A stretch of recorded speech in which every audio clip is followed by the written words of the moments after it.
Hello and welcome. I am Juliette Rizzo, and I will be talking with Sheila Friedman and Ken Keenis from the Office of Special Education Programs, or OSEP, about the final Part B regulations implementing the Individuals with Disabilities Education Act, or IDEA. We'll be talking about the provisions relating to children with disabilities enrolled by their parents in private schools. Welcome, Sheila and Ken, and thanks for being with us today. Hello, Hi, Juliet. Let's talk first about some of the major differences for children with disabilities attending public schools and those enrolled by their parents in private schools. I think one of the major differences that parents need to know about is that children with disabilities enrolled by their parents in private schools have no individual right to special education and related services. This is not a new provision under IDEA 2004. It means that these children may not get the same services they would receive if they attended a public school or a public placement at a private school, and that not every parentally placed child will receive services. That's right. Another difference is that children with disabilities enrolled in private schools selected to get services also don't have individualized education programs or IEPs. Whatever services they are designated to receive are described in a services plan. Services can be provided off-site or on the premises of private schools if it is not illegal to do so in the child's state. Also, any services offered must be secular, neutral, and non-ideological. Local educational agencies or LEAs must hold title to any property or equipment that is purchased with public funds for the use of these children. Are other long-standing requirements still in effect? Yes and no. Let me explain. For this population, the equitable services provisions continue to apply, and a proportionate amount of Part B funds must be spent on services.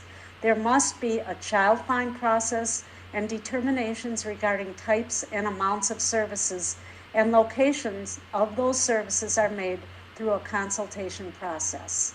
So in many ways, the basic requirements remain intact, but there are some major differences that we are about to review. Is there anything else you want to highlight at this point? A child with a disability can only be considered for eligibility for equitable services if the child is enrolled in a private school that meets the state's definition of elementary school or secondary school. This change definitely has an impact on preschool children with disabilities aged 3 through 5. Preschool children with disabilities can only be considered for equitable services if they are enrolled in private preschools that meet the state's definition of elementary school, which means a day or residential school that provides elementary education as determined under state law. So, if the state's definition of an elementary school includes preschools, then children with disabilities, age 3 through 5, enrolled by their parents in private preschools meeting that definition can be considered for equitable services. Exactly. Can you talk more about the shift in LEA responsibility for services for this population of children? I understand that this is one of the most important changes made by IDEA 2004. IDEA 2004 shifts responsibility for meeting all of the provisions of IDEA 2004 that apply to private school children from the LEA where the child's parent resides to the LEA where the private school is located. Under prior law, parents who enrolled their children in private schools, including religious schools, seeking special education services for their children, contacted the LEA where they lived. This was true even if they enrolled their children in a private school located in another school district. Under IDEA 2004, because of the shift of the responsibility to the LEA where the private school is located, this is no longer true. Under IDEA 2004, the LEA where the private school is located is responsible for equitable services and for calculating the proportionate share of federal Part B funds based on the number of children with disabilities attending private schools located within the LEA. In addition, under IDEA 2004, the LEA where the private school is located is responsible for child find and for the consultation process. Private schools now only have to deal with a single LEA. And while LEAs still must often deal with more than one private school, these private schools are now located within their jurisdictions, and it is logistically simpler, we hope. Who decides what services these children will get, and how is it decided? The IDEA 2004 and its implementing regulations require equitable participation of children with disabilities enrolled in private schools by their parents based on a process that includes timely and meaningful consultation between the LEA where the private school is located and representatives of private schools and parents. LEAs decide what services will be provided based on that process. LEAs must also ensure that a proportionate share of Part B funds is spent on these children.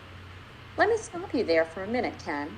How do LEAs calculate the proportionate share? First, let me say that Appendix B of the final Part B regulations provides information on how to calculate the proportionate share. Let me show you an example. If the number of public school children eligible for special education and related services under Part B of IDEA is 300 and the number of eligible private school children is 20, then the total number of eligible children is 320. If the amount of federal Part B dollars that the LEA receives is $152,500, then the amount available per pupil is $476.56. That's obtained by dividing 320 into the 152,500. You multiply the per pupil amount of $476.56 times the 20 eligible private school children, and the proportionate share is $9,531.25. We all need to remember that the proportionate share does not have to be spent on a per pupil basis for children with disabilities enrolled by their parents in private schools. The LEA, after consultation, will determine how those funds will be spent. And an LEA can spend more than that amount if it chooses to do so. But the LEA cannot spend less than the proportionate share of its Part B funds based on the formula you just mentioned.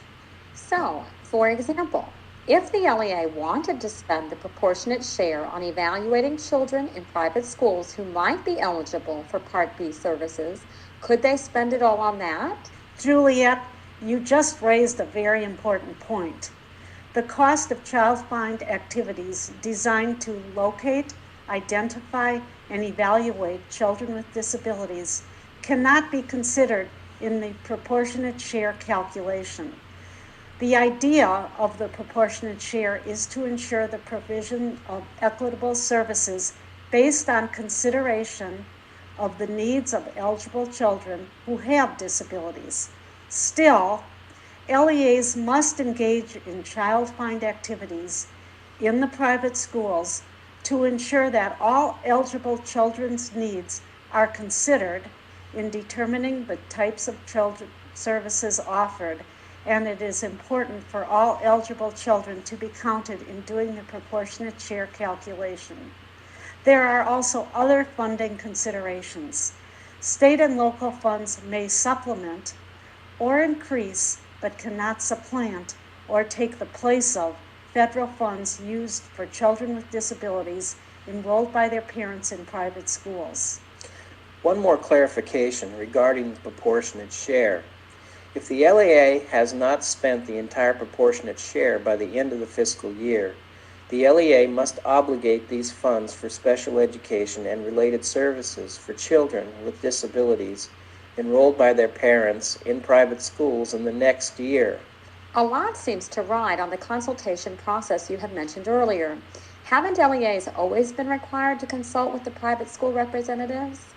Although consultation has been required in the past, IDEA 2004 is much more specific and has added some new and important provisions around the consultation process.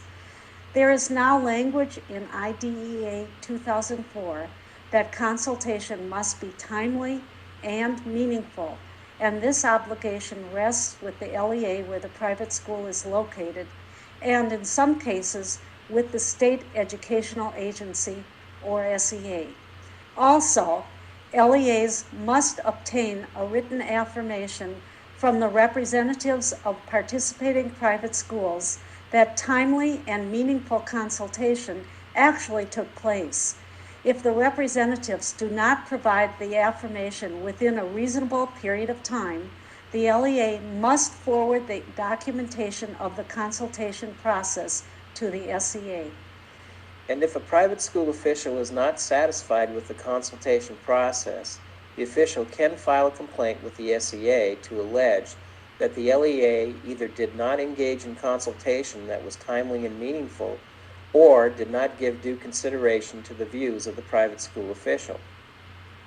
If the private school official is not satisfied with the SEA's decision issued on its complaint on the consultation process, the official can submit a complaint to the Secretary of Education. What about children in a private school who are attending that school, but who live in another LEA or even in another state than the state in which the private school is located? Does the LEA that the private school is in have child find responsibility for these children? The LEA in which the private school is located has the responsibility for child find activities in each of the private, including religious schools, within its jurisdiction. It doesn't matter in what state or district the child resides. That raises the issue of information sharing between the LEA, where the child resides, and where the child might have been evaluated before, as an example, and the LEA in which the private school is located, where the child now attends school. Can the LEAs transfer those records? That question came up in the public comments on IDEA 2004. There were a lot of comments requesting clarification of this issue. The regulations clarify that if a child is enrolled or is going to enroll in a private school that is not located in the LEA of the parent's residence, parental consent must be obtained before any personally identifiable information about the child is released between the LEA officials. That brings up the issue of parental consent for evaluation. LEAs have the option to use the due process procedures of IDEA to obtain consent for evaluation if parents don't provide consent.